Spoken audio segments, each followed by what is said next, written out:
2016 F-150.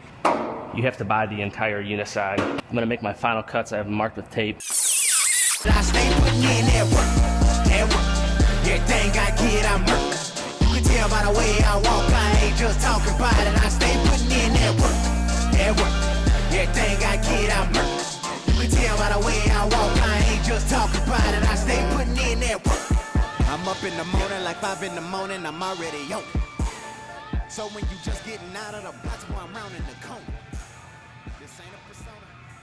So I have a Hyundai Sonata here. This one's getting a new rear body panel. I kind of started on this one last night before I left. Got the new back panel right here, and I'm gonna go ahead and I'm gonna get this panel cut off, and then I'll start fitting up the new one and get it welded on. That's all this one gets, and it gets a new bumper cover.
Alright, I got this one all fit together.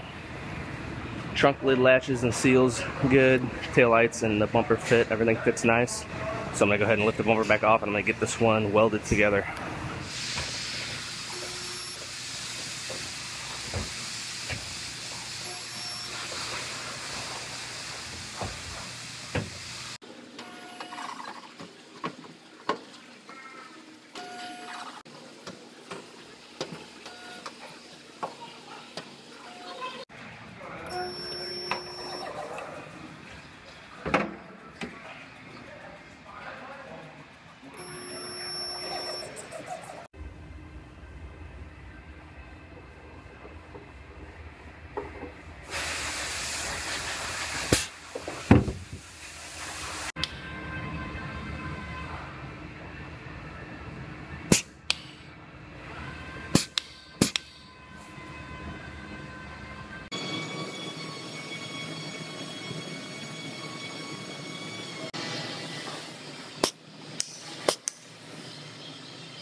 All right, let's see if I can fit this entire side of this car down the staircase.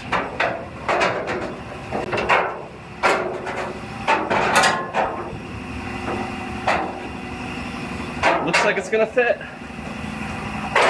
Beats the hell out of walking around the building. I am down here in our aluminum shop. I have a 2016 F-150. This one got hit in the side.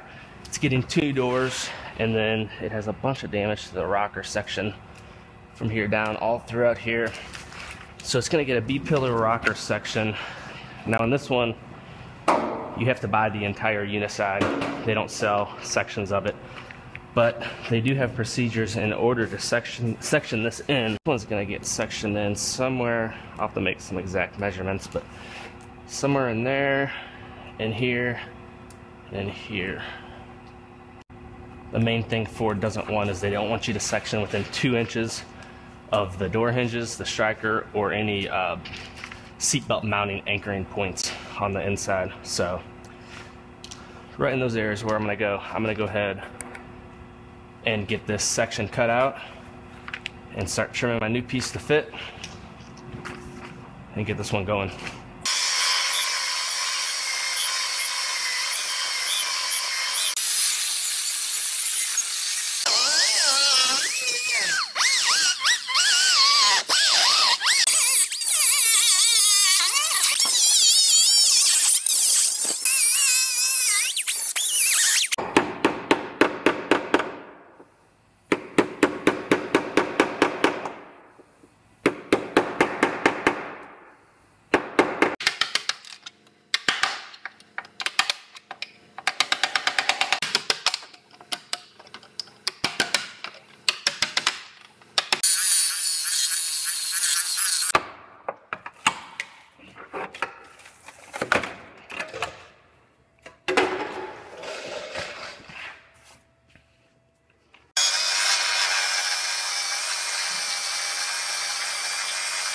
All right, I'm gonna go ahead and make my cuts on my new part. I'm gonna cut this long, and then I'll sit it on there and make my final cuts through both layers. But I think I'm gonna go ahead and I'm gonna put this in further up. So I'm gonna cut this all the way up here, I think. It's gonna go in right in this area.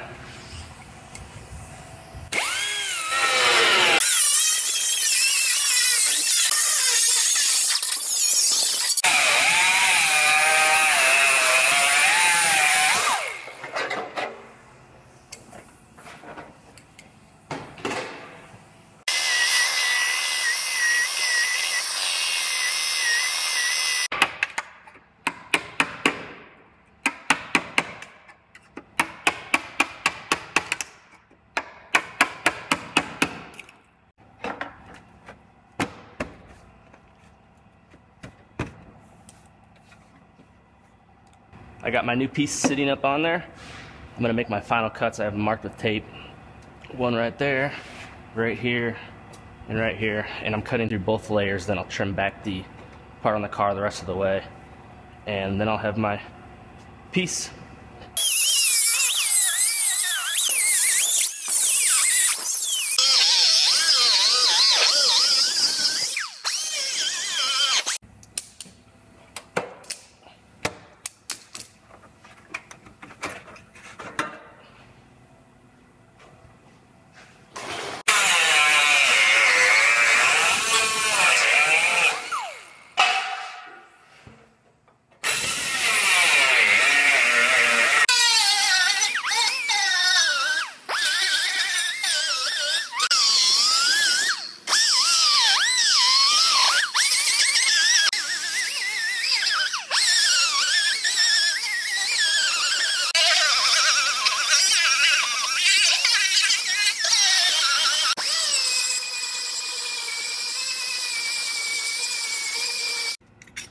So these are backing plates that I made that go behind each of the seams, and they make a butt with a backer weld joint.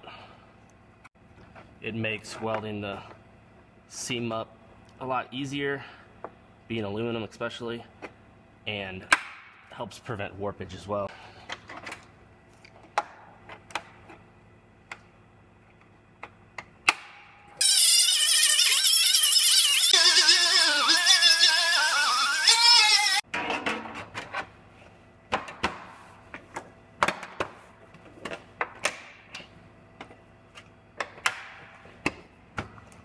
Well, there it is. All fit up, fits up nicely, has some nice seams to weld up. First thing in the morning, I will re-clean off all the aluminum, the bare aluminum in there, and I will lay my panel bond adhesive and I will go ahead and rivet it on, and then I'll weld up my seams. And that's that. I will talk to you guys in the morning. I stay putting in that work.